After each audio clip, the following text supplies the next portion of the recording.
Thank you for downloading this episode of Escape Pod. I'm your host, David Anthony. I'm Tony Brown, and you just started again with no warning. Hey, Tony, we're starting. What happened to the Wayne's World, 4, 3, 2, 1, and go. It's no fun, Tony. He makes you was doing a spit take and Tony, we have a very special guest today. Always. And it's a friend of mine from high school, Mr. John Vanover. Hey, John, welcome out. Hey, Dave, how you doing? I'm doing good, man. I'm doing good. Fabulous. And you just got to meet him a few minutes ago. Yeah. Great guy, man. I'm excited. I saw crazy pictures of 6,000 drum sets. Oh, there's more where that come from. Like I said, the pictures and the videos, which at the end of this podcast, we'll have a video up on the YouTube channel where you can actually see John playing some for us. We're really nice enough to do that, and you can see half the drums that he's got in that place, man. It's awesome, absolutely awesome. Parts and things that you can't even imagine. Just all kinds of drum related. I mean, seriously, from timpani to timbales to. Yes. Tony goes, he's got the little wooden block things. I couldn't remember what the hell they were called. I thought the temple blocks. That's what they're called. So yeah. So he's got it all, and a gong and all kinds of stuff. Yeah, I saw the gong. That was cool. That was cool. John, thank you, man, for coming. I really appreciate this. Thank you, Dave. I'm pretty excited to be here today. Oh, it's thrilled to be here. It's going to be fun. So, I guess where we want to start is, you've been a drummer. You're very passionate about it. Like I said, ever since I've known you in high school, which we were in high school band together, and actually, to be honest, I had a kind of a little kit when I was a kid growing up, but then after I met you, and there were several times you brought in your kit for band and for things like that. Oh, I remember the jazz band, yeah. Yeah, exactly. And it was like, oh, dude, that's a set. Then after that I had the bug and I had to get sets and play drums and awesome. So it's got me really, really playing drums, which I still have a drum set to this day. That's the way it has to be. Exactly. Don't play as much as I like to, but still got one. So how did you get started, and where did you get your passion for drums from? Well, it's something that happened way back in the 60s. Mm-hmm. My parents, I've had family that worked in a major manufacturing facility, and I had my father who was starting out pressing stands together and working at the Ludwig Drum Company. So, he would get off work in the evening, and then he would pull a snare drum out. And I think that's where the natural addiction came from. Right. So it all started very early, about, around the age of 4. Wow. So, yeah. So your dad working for Ludwig pretty much was the kind of the catalyst for... Pretty much. Yeah. That's pretty cool. That's pretty cool. And you had showed me a couple of the marketing things that Ludwig had put out, which even had your dad on it. Yes, that would be the early 70s catalogs, flyers and things. Yeah. So, he was like a drum tester kind of thing for them as well, or just or what would you say? Yeah, he, excuse me, he worked under WFL Senior and was really, came out they took him under their wing and you kind of showed him the ropes and that was his job. He would follow after the old man and you have to understand Ludwig Senior was in his 90s. Wow, yeah. In the 60s, Yeah. And but yeah, that was Dad's job. He would go in and make the proper adjustments for when the band directors would come in and they would look at the super sensitive drums. That was his job, Wow. So he was really in charge of just making sure everything was in good shape, before it left the building, Right. So that's pretty cool. You consider how huge the company is. Oh yeah. So you're definitely, your passion for drums is rooted in almost like you'd say the family business. Almost. Yeah, pretty much. Also, my uncle Charles Allen Vanover, he was worked in the case department. Nice. And he also for Ludwig, and I think he had gotten employed there around 1969, and so he was working in the case department, and then went over and moved over to the kettle department, and he was polishing, buffing, and hammering these more expensive, higher end timpani. Wow, that's awesome. So. I mean, it's like what orchestras use is timpani, and Yeah. and you have a set of those at your house too, don't you?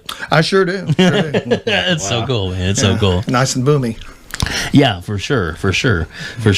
So what kind of I guess what kind of music did you listen to growing up, and what kind of drummers maybe influenced you a little bit? Well, the kind of music growing up would have been big band swing. Would have the influences there would have been Buddy Rich big band. Oh yeah.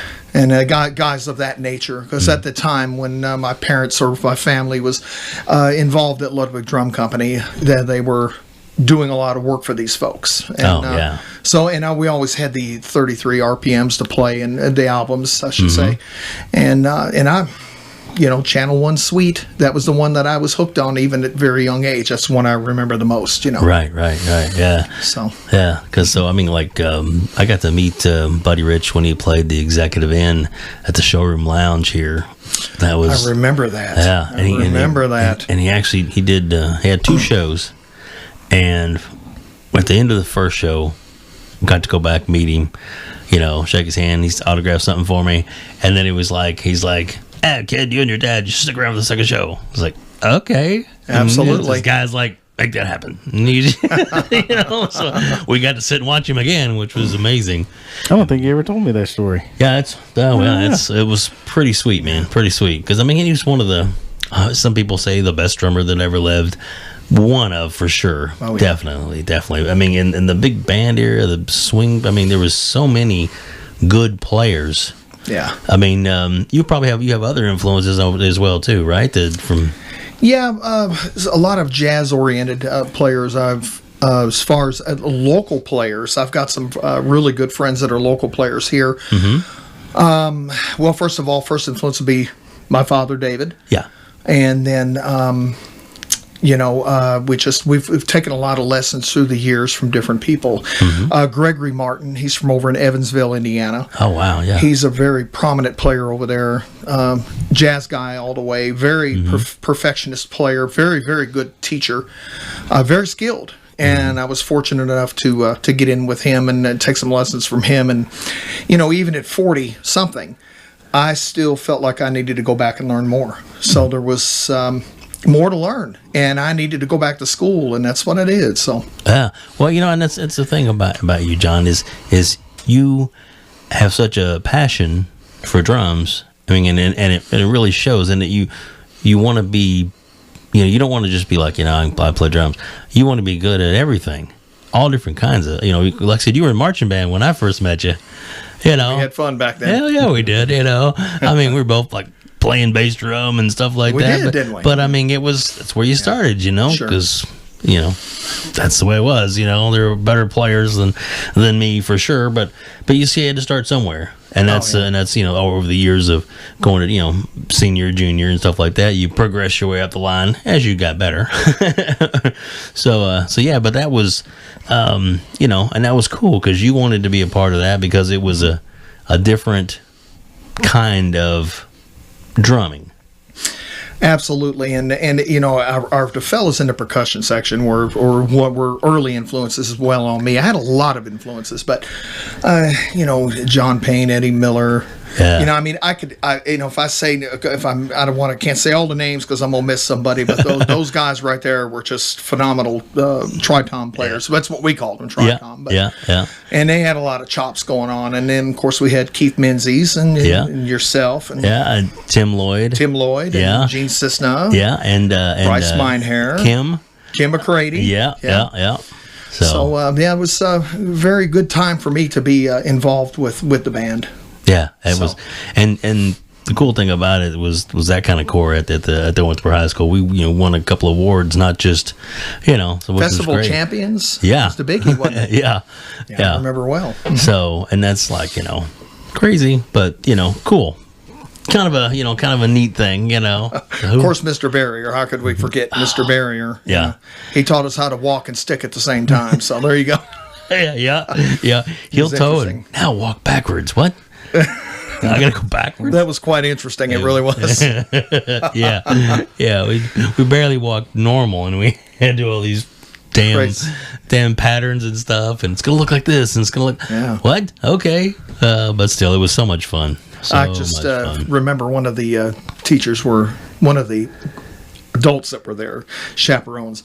They would complain because I had too much rhythm as far as in the band, and I kept moving during the process when we were supposed to be standing still out there in the middle of that field. And we'd be playing, and I would just be grooving along, And anyway, I just remember that was, hold on, stop, you stop doing that. So and I'm feeling the rhythm, man. You're feeling the rhythm. That's right. Absolutely. Going with the flow is what he was doing. That was awesome. That was awesome.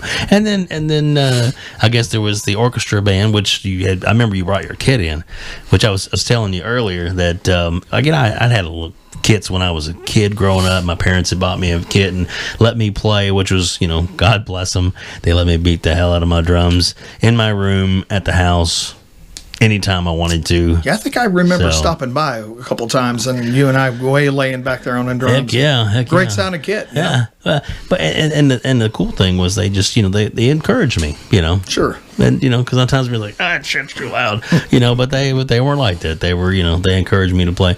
And I tell you, like I said, I had fun playing, but then after I, got to meet you, got to know you, and then got to see your passion for playing like in a band, like, not just like marching band or playing the drums, but like, a dance band situation. Exactly. Dance bands, touring bands, real bands, garage bands, whatever you want to call them. We did them all, didn't we? We did. And that was what made me want to play. And I, of course, I went out with a couple of bands and played a little bit as well in my meager career. But it was fun. But it was really fun. And I know, I can tell you, Tony, John, the album by Rush was big. Yeah, with with Tom Sawyer on it. Okay, you've heard the song, right? Oh yeah, it's great, right? Okay, it's a classic now. It's a classic. It's considered an oldie. Yeah. Well, it's over 20 years old. Yeah, and this was when it was. Shut up, John. This is when it was. How old were you, John? Back in my day, we listened to Eddie and Bill Pert. I like it. I didn't even have to throw out the old joke on that one.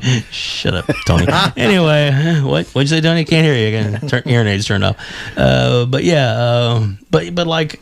At the time, like I said, the music at that time we were jamming on was like Neil Peart and playing, And it was brand new then. Exactly. It was brand new. Exactly. It was the latest thing out. It sure was. And John knew it and could play it. Nice. The whole thing. And I'm not kidding, not exaggerating, not lying. Put the album on, your little static or whatever going, and John's like, hey, and this is how this part goes. I mean, it was played right along with it, every lick. Am I lying? No, you got it right.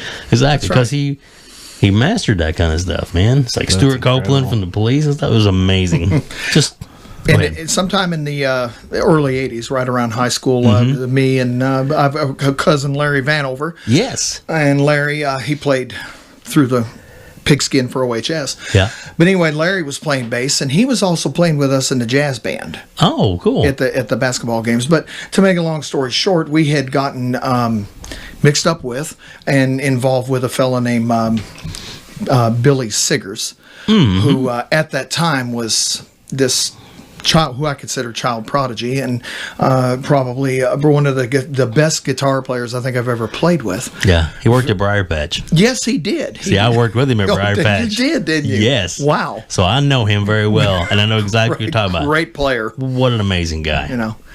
But he was pretty much cutting up Randy Rhoads like it was like Randy Rhoads back in the day. Yeah. But so we all went on and moved on and did our own thing, and then sometime around in the 90s, in the 80s, I had been involved with a group called Crossroads, and this was actually the old Stillwater Revolution band.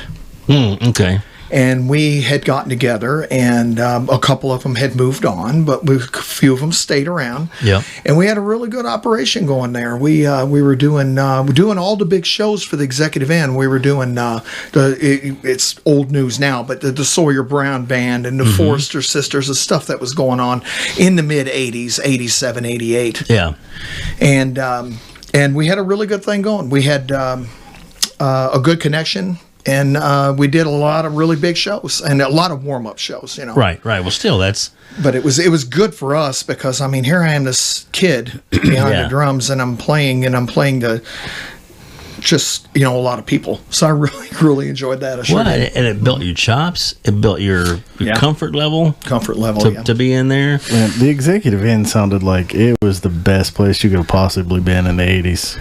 Oh, it was. I wish I could have been around to see. Oh my! Well, me and Dave, we can fit in about that place. Man, in its heyday, it was awesome. It was like being in Vegas without the mob. Yeah, literally, but well, in maybe a little Owensboro. mob. But there was a lot of good musicians there, and thanks to Bob Green, you know, he was he brought in all those people. He did. He brought in a lot of big, well, like Buddy Rich. You know, it's like, why that never would have happened around here. If it hadn't been for that place. One for Bob. Yeah. See, this is so strange because I've lived here about 11 years now, and there's just been really no music at all. You know, there's a few things here and there, but I always hear the stories from Dave, and my older sister used to come over here, and really, it seemed like it was such a happening place to be back then, and then it just dried up and disappeared. It's just really strange. Yeah, but you know, I was let's see, around 1983. I was working in the Timeout Lounge, and I was playing. My father had amputation done on the right leg, and so I was already working at the hotel during the daytime, but I would go in and I would work at night with the Don Carlton Trio. Yeah. So here's this kid coming in here, and I mean, I learned from the best. These guys they broke me in on just so many different styles of music, and back then that was kind of known as a certain type of crowd that went there, an older crowd. And we were doing just a little bit of everything. And I mean, we would touch base from, you know, just all genders and styles of music. And I think a lot of the older folks that were there were amazed. They're like, wow, look at this kid. He can really do our music, you know? So it was a lot of fun. I gained a lot of experience from it. So, well, you know, like I said, your playing style is, I wouldn't say it's all over the place. It's every place, because I mean, you can play jazz, you can play rock, you can play country, you can play pop, you can play anything type of drumming there is. I mean, you can sit down and be comfortable and get into it. Well, and the thing that believe it or not, the funnest music to work on, believe it or not, is I am not a fan of. I'm not a huge fan of the '70s disco era, but for the drummer, it has got to be probably the funnest music I think I've ever played. Oh yeah, as far as that goes, the funnest music, because it's real funky and it's really good. Yeah, and I played with a disco band here a couple of years back, and I had a lot of fun and playing that style of music. But it's like anything else, you run your distance, and then you're ready to do something else. You know. And I'm spent. Yeah. Yes, definitely. Yeah. So I guess after that, like the Timeout Lounge and things like that, you played with some other bands, I guess, like kind of like out on the road, or? Well, yes, we were doing. Actually, I was with a group called Crossfire, and there were some local guys that were here, and we kept our pockets full of money with that gig. Yeah. And at that time, the hair bands had just came out. And the music was really big, and I mean, every place that we played, the clubs would be packed. For Owensboro, this is great in Muhlenberg County, and so we would pack the clubs, and we were busy making money, and I was thrilled, you know. Yeah. And then from there, I had gotten a call from Billy Siggers. Yeah. Billy had called me and said, "Hey, there's this job that's in Vincennes, Indiana." And it's at the executive end, and he said, we are looking for a house drummer. And there was quite an experience going into this in the professional field, because I was able to quit my job and just do what I wanted to do, and that was play drums for a living, you know. Wow. And it sure was a lot of fun. I mean, I had the hotel room, and I had a place to stay. It was great money. Had worked with some of the finest people.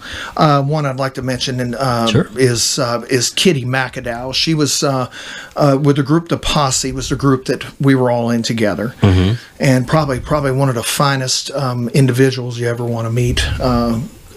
Dresser, looker, singer. Yeah, she had it all. And to this day we're still friends. But Well, that's she awesome. she's really really respect her a whole lot. She was very helpful because she had done road work and things in the past herself, and we were Right. close to the same age. So Right. So what kind of music was that? Shaw played a lot? Or? it started out being a hardcore country band. Right. And what I mean by that is the early '90s. You know, the Nashville, and they had every time you turn around there was a new artist out. Yeah.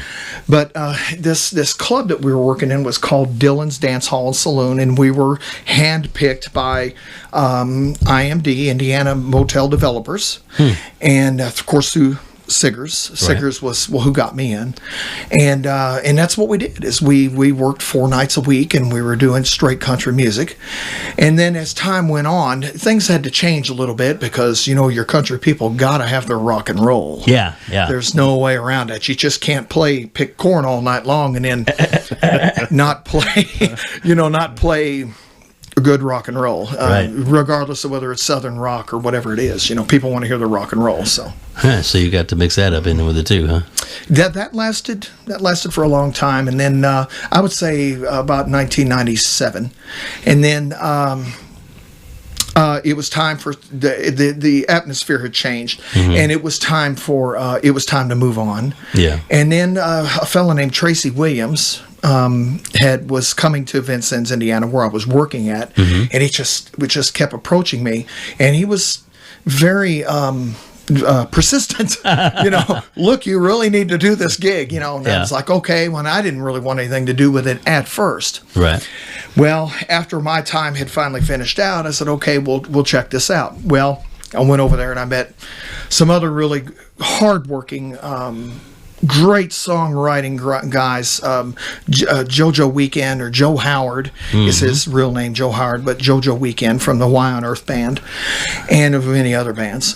Tony Alford, he was a singer and good songwriter. Yeah. Tracy Williams, who was the guy who actually had written the Monica Lewinsky tune for us. Oh yeah, and that was the Labeatos, right? The Labeatos. Yeah, yeah. And so you actually got to, there's Bob and Tom, big, huge, nationwide, syndicated radio show. Oh, and best thing that ever happened to us. Yeah, exactly. And they're still going today, even though Bob is retired. Tom's still taking the monarchy. She's still doing it. going. Oh yeah, still doing it. I'll still listen to him every morning. Still, and it's funny stuff. It's so funny. And but I remember those days when when at the time the president at the time was having a little bit of some fling, extracurricular activities. Exactly, in the Oval Office. In the Oval Office. Yeah, exactly. Oh my goodness, office. Yeah, and that and then you guys wrote a song called "I Want to Date with Monica Lewinsky." That's correct. Yeah, and it's very funny. And even when you listen to it today, because we listened to it before you got here, I played it for him so he could hear it. That's and great. he was like, I remember that song. So it was a real door opener for us, being able to go in and play this and record this thing. And we were already in Indianapolis, and we were working on getting work in Southeast Indy, and we had just come out with the first album, Labeatos, and this is before I had actually got into the band. But they had the song and they pitched it at Bob and Tom, and if I'm not mistaken, I believe Tracy had actually sent a copy of this tune to the studio, and by golly, they pulled us in. now, did you actually record a copy of it there? What we done is we recorded our version when we come out with Growing Pains. We come out with our own version of it. But what they wanted to do is they wanted to change a couple things lyrically in the song, and we kept the same structure. Drumming wise and musical wise, and it was an up tempo kind of thing. And but it was really a good experience playing in there. I had all these using wonderful drum workshop drums. I was using Peisty signature series cymbals at the time, and they were really nice and clear. And plus, I was using, I believe on that recording, I was using a drum made by George Way, which is predecessor to the Camco and the drum workshop versions that are out. And it just had a really nice tone. The sound was great. Yeah. We recorded this thing and we got done. And I went home the next day and got up and went into work and turned on GBF, and there I was. Yeah. I just can't explain that feeling. That must have been so awesome. Because we were really pitching this song and trying to get help, and nobody wanted to touch us with a 10-foot pole. Yeah. And so finally, it happened. Yeah, exactly. So, and it was really a good thing. It was it helped us out tremendously financially. And they even used the song on on their charity album too for that year. I think they did. Yeah, the fact that the cover was the whole Monica Lewinsky type thing, so that kind of set up your song from the album cover, which was great. Oh yeah. So it was kind of almost like the lead for that album. What's that song? Back in '98, I believe is the CD is That's the one right. that we're originally on back in '98. Yeah. And did you hear Tony? You hear John talk about the drum he was playing and the sound he got out of it? I mean, that's awesome, because that's the kind of passion that he has about not just, I'll play drums, but the equipment and the brand and the different sounds and the tones and the and the quality and the mastery that goes into making a drum. Preferably American made. Nothing against overseas, but I'm American. There you go. American made all the way. There you go. And I guess and you mentioned earlier about like you had taken some lessons and stuff from some other drummers. Yes. And one of those was Kenny Aronoff. Is that right? That is correct. When was that? It was around the time, I believe, is 99. Yeah. In 98, 99. But yeah, he was in town and the Owensboro Music Center. Owensboro Music Center. Because he's a friend of Gordy's. Of Mr. Wiltshire. He sure is. Yeah. He's a friend of all those guys down there. Yeah. And because I remember, because I think it was he did like a little seminar, and then afterwards you could pay a little bit to play with a little bit. See, I did that same thing you did. Good for you. Exactly. Good. Where you actually worked with him. What I did was I went in there and I said, I'm recording this. Just play. That's what I did. Good for you. Like, That's the smart play. way. And he's like, oh, okay, cool. Yeah. So I didn't care because I was all by him. He was amazing. Oh, and he was doing working on these triple, the pedal, and I was like, oh my god. Yeah. It's like, I still got that tape somewhere. Rewind that. Yeah. Exactly. But he's such another good teacher. Very good. Very patient. Patient teacher. Yeah. So that's pretty cool too, because I mean, if people who don't know, Kenny Aronoff, his biggest contribution was being John Cougar Mellencamp's drummer. He did all those records, didn't he? Yeah, all the hits. Yeah, really. And of course he's played with so many other bands since then. John Fogerty. Exactly. Melissa Etheridge. Yep. He's did a lot of country in the past. He sure has. I think the last time I'd heard, he was out on the road with Fogerty, and I would like nothing more to be able to see somebody from Creedence, especially somebody like Fogerty. But then you got this fantastic drummer, playing behind him, and he's all to show as well. So I guarantee it'd be a good show. You were right there. Mm-hmm. Fantastic show, I'm sure. Now, let's get in kind of modern day. So you've been playing with other bands as well too. I mean, like after like kind of the Labeatos. Yeah, sure. Kind of happened. You went to play gigs. Basically, right? Lots of gigs, and mainly just around in this area here. When you reach the age of 50-something, you tend to slow down. John, I know what you're talking about. No, but you tend to slow down a little bit. And but right now it's just about having fun. It's about enjoying what I have. It's about getting lessons, giving lessons. Yeah. And all that sort of thing. I just really enjoy playing in lead vocal, that sort of thing. So yeah. But the one band I was in, which was Guilty as Charged. Yes, I remember that band. Really good band. And we had went through so many people, but it was a good long running band. Mm-hmm. And, of course, we had Joe, we had Rick, and we had Tracy there in the beginning, and then we had Scott, and, just different bass players had come and gone. Yeah. But it was really a good operation. We stayed busy, did mainly 80s, the 80s and 90s music as far as hard rock. Yeah. Well, there's still a demand for that kind of stuff. Yes, there is, especially folks our age. I know it's hard for some people who are listening to believe that. Oh, me too. So you were playing drums and doing vocals at the same time? Well, any of the recording that I've ever done in the past in the studio, I would do what they call a scratch track. Right. And I would play along and sing, but I would have a heavy guitar in the background where I could hear it. And then once we had gotten the basic foundation of the song down, then I would take the microphone and go out in front of the drum booth, and then they would do a playback, and then I would lay that lead vocal down on top of it. Yeah, I always wondered how drummers could sing and play the drums at the same time. It just seemed so much effort. Live. Now, where you're live, you have to do that. Well, when you're live, you really don't. You don't have much of a choice. There's so much going on, and you're trying to keep your mind on what you're doing, and then you're trying to be the best drummer that you could be.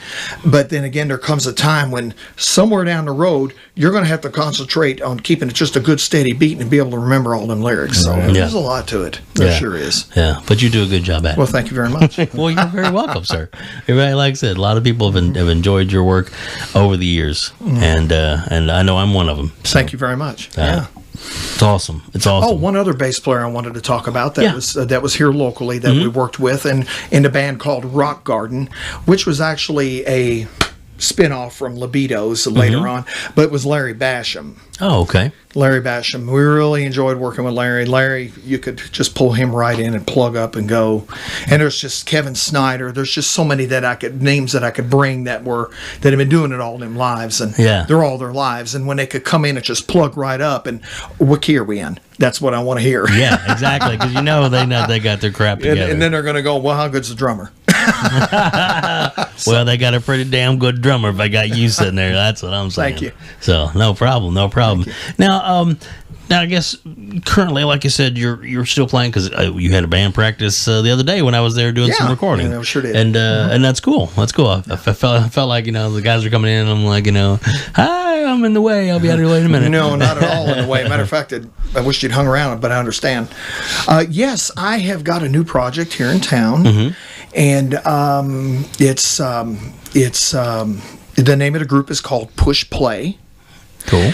And we're kind of basically doing, I guess, the 70s and 80s, I guess, singer-songwriter 70s stuff, along with more the modern Adele and those types of artists. And we have a young lady that's Ariane Brailsford is her name, and she lives here locally, and she is just an outstanding vocalist. For as young as she is, she sings like she's 40. Wow! But she's got such a great tone. And then of course Robbie Wright on guitar, and I'm playing drums. And then we have Chris Cart from the band Bad Penny. Oh yeah, I remember Chris them. Cart, and Chris is on some of those recordings that I brought in. But Chris has been coming in and helping us out, and so right now we're just at that point where we're getting the dates, trying to get the dates on the calendar, get a good show together. And just kind of do things that are going to be more marketable for the local venues here. Yeah, we have to let us know when that happens. Well, absolutely. And I'll come see you, and maybe probably get Tony to come out and see you too. Yeah, we'll bring him in. Definitely. If I can get him a beer in his hand, he'll come. That has to be dark beer, though. I like dark beer. There you go. I like all beer. Me too. Yeah. Now, one thing I got as we can kind of wrap things up a little bit is like I said, we know you're passionate about drums. You have quite the collection. Oh yeah, of drums. It's insane. Now is that like I guess? I mean, some of it is like like a garage sale find, or you just some stuff you had since you were a kid, or some of the stuff you've got. I mean, I know you. Tell me about the drum you brought with you today. Yes, I will do that. Well, I've like Slingerland Drum Company. I've carry all different kinds of drums: American Made, Drum Workshop, Ludwig, Slingerland Drum Company, and a lot of really old stuff. A lot of collectible things. Lots of parts, that sort of thing. But I've got this group, and it's on Facebook, by the way. It's Slingerland Sets and Snare Drums. Yep, I'm a member. And it started out just where I was taking pictures of just drums, but the details of these antique drums. Well, the next thing you know, I've putting this stuff out here on the internet, and the next thing you know, I'm getting all these hits left and right. And I'm really close to 5,000 members now with this group. Wow. And of course, this is my shirt. This is a Slingerland Sets and Snare Drums t-shirt. Yep. And talks about the website. And of course, it says preserving Krupa's dynasty. Yes. And what that means by Krupa is Gene Krupa. Yep. Mr. Krupa was the one who actually made Slingerland Drum Company really happen. You know, Yeah. they would give us tunable tom-toms. He gave us a lot of things, a modern drum set. You know? But yeah, the group itself is just a plain discussion about percussion instruments. It's a very, very serious group.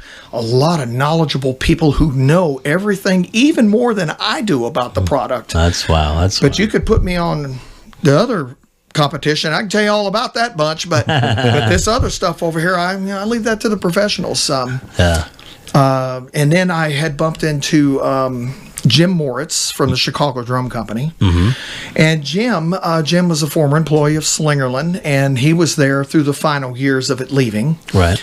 And as time went down the road, he had begun to make his own do his own thing and building his own drum kits and making his own shells, that sort of thing. And so anyway, I've been I'm going to go again this year and in the spring and go back up to Chicago to the drum show again. Nice. And just hang out with these folks and get to rub shoulders with a lot of the greats, a lot of good people. But Jim and Kathy Moritz are just really been really good to me. They had sent me this wonderful 6.5 by 14 snare drum, a maple exterior, and it's like a 5-ply shell.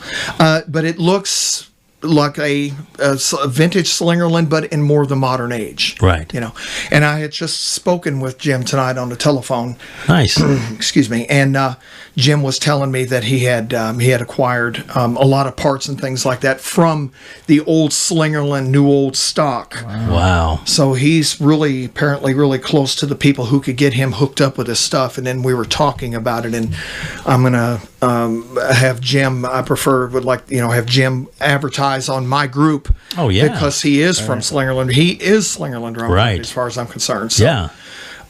Very, very, very nice people, and looking forward to seeing them again in May. And so this is on Facebook, right? Yes, it is. Okay, we'll put a link to it in our show notes. That's awesome. And what exactly is the exact name of the group? It is called Slingerland Sets and Snare Drums. Okay, I see it. Slingerland Sets. Yeah. There you go. Cool. All right, we'll make sure we have a link to that as well. I think that's pretty awesome. Pretty awesome. And then, like I said, going around, being in your studio, checking out, where your bands were playing and stuff, and you like said you got so many drums. That's so awesome. I believe in sharing, so come on by and get some of them. Yeah, that's one thing cool about John is you come over and you'd be like, let's play, and you jump on one kit and he'll jump on another, and y'all just start playing and just have a little fun. And if you see need to something, do that so I can watch you guys do that. Yeah. Well, it's not going to be like Buddy Rich and Animal. Not as good as that. Well, I'll tell you what, it would really sound good, but it's just at that point where if you see something on the wall that you want to try out, make yourself at home. That's what it's there for. Yeah. And there was one drum you showed me that was really cool. A snare drum. You got it set right there by your kit, but it has wooden rims. Okay, yes. Wow. Yeah, that is a drum workshop and drum workshop snare drum. Really a fine snare drum. I walked into Guitar Center over here in Evansville, Indiana, and they had this thing sitting in the used department. Yeah. And I'm like, man, that's too nice to be sitting in the used department. So I went over there and talked to the salesman, and we agreed upon the price, and I took it home and really enjoyed it. It's I forget how many plies it is on the batter hoop and the snare hoop, but the wood is just, it seems to be more natural. And there's a plane going over in the background. It's like, wow, hey, sorry about that. It is a plane in it. It is. So but yeah, absolutely. And but the wood, it just seems to be more. The wood hoops seem to be more natural to the drum shells, where a lot of the drums that are made today are steel hoops. Right. The batter and the mechanical parts.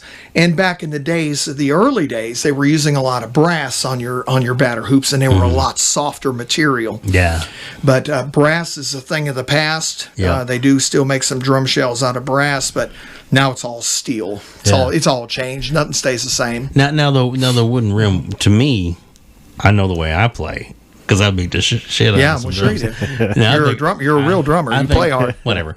I was thinking I'd be like, oh, I broke the rim. Is it super durable? It's extremely durable. A lot more durable than what I ever imagined. I thought the minute I got on this thing, I would chop it up like drumsticks, even oak or drumsticks, and that would it's a super heavy duty plied wood hoops, and there's a multi ply, so it's very real durable. strong. Very durable. Yeah, it'd be hard. But if once you do wreck them, you'll have to buy them, and I think they're about $100. $100 a set, maybe, for the rims. For the rims, yeah. Well, one of these days I'll watch you play them. I'll watch you play, because Dave would be like, "Oh, sorry, John." But one last thing I'll throw out there. Yeah. Way back in my day when I was playing with the band, and we were playing down at the Owensboro barbecue festival, and of course, me and John were friends, and Always. I ran into him, and the drums that I had with that band was kind of a starter type set. Not very good quality at all. Really, to be honest, it wasn't great. Not for the type of level of drummer that you are. John's good. I really like John. I could really, like John a lot. But I could totally agree that you would have been really hard on them. Yeah. Peter shit on them. Yeah, but absolutely. they were they were kind of wobbly, not exactly great. And this was an important show for us, because we were down there in front of a lot of people going to play at the barbecue fest. I remember that. And John's like, "Hey, let me go get my kit and I can bring it down here and let you play." I was like, "What?" Wow. He's like, "Let me go home, grab me a kit, bring it down here and set you up, and then you can play that." And I was like, "Okay." And he did. And in fact, on my website, there's on the Facebook page, there's a picture from that show with his drums. And I remember saying something to him about it one time. I was like, "Oh, look at those drums." He goes, "Oh, those are really nice drums." I was like, "Well, they were your drums, John." He's like, "Oh, yeah, yes, okay. I forgot all about that." I was like, "You like those, huh? They're really nice." Yeah. Well, the quick story on those was a family friend of ours, Billy Lowe's, was in charge of return goods at Ludwig Drum Company. He retired there when they had moved, and he come down here to live. But anyway, Billy was working there, and the Vistalite drums, they were phasing out the clear transparent drums, and I had a beautiful set of blue transparent drums. And he was coming down here to visit us one time, and he said, "Hey, why don't you do something with that old set? They're so out of style." And at that time in the 80s, I guess Vistalite was out of style to a point. Yeah. He said, "I'll tell you what," he said, "send them to me," and he said, "I'll send you a brand." At that time, they were covering their Vistalite drums. They had a certain amount of warranty, especially if you had an inside like we did. Right. And what they done was they sent us a brand new wood drum, which was that set that you played for every Vistalite drum that we sent. So they came in here, and man, they were brand new, and they still had that lovely lacquer smell on them. I didn't destroy them either. I was so happy. Well, you really needed to, because I really, I was hard on them, but through the years, I wound up selling them to who I consider to be my offering to the music business as far as the drumming community and the music business is David Parks. Oh, yeah. Okay. I'm not sure if you know Dave, but I remember him. I met him when he was really, really young, and it just sold him that set that you played. Wow! And he went from right out of high school right into the Vandells. But David, to me, he has taken his career in places that I haven't been. Yeah. But I've got a lot of love and respect for David Parks, and like I said, he's still a Ludwig drummer today. You can go in there and open up the catalog, and there he is. Yeah. He's right up in there, as an artist. So I think that's wonderful. Way to go, Dave. There you go. Good job. Good job. And that is kind of cool, because it does kind of bring us full circle. Yes. So, and that's cool. John, thank you so much for coming in and sharing your stories and sharing your love and your passion for drums. I've enjoyed it, and I know Tony has too. Definitely. You can always tell when I enjoy something because my voice just goes away. He doesn't talk Because I get much. caught up in the stories and I forget that I've got a microphone in front of me. So this was a good interview. Well, I greatly appreciate the opportunity. Oh, we Absolutely. enjoyed it, and like I said, we're gonna have I'm gonna edit the video together, and so the next couple days this will be up online, and there'll be I'll have a thing with you playing your drums that you did for me. I'll have that mixed into it at the end, so people can actually see the master in action. Oh, thank you very much. You're welcome, sir. John, thank you so much Yes, for sir. being here today. I Thanks for appreciate having it. me. Tony, Yes, sir. I think we'll wrap it up, buddy. Yeah, I could listen to 6 more hours of this, so we better wrap it up. I know. I'm with you too, man. I love it. I love it. Well, thanks for listening to downloading this episode of Escape Pod. See ya.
fabulous. Man, you guys rock, man. That wasn't bad at all. Yeah, you was guys it? rock. Well, thank you. I hope I didn't overdo it. You did great. I hope I was trying to contain my excitement. Dude, I forget when somebody's got all these cool stories to tell. I just start listening, and I'm like, oh shit, I'm supposed to be talking.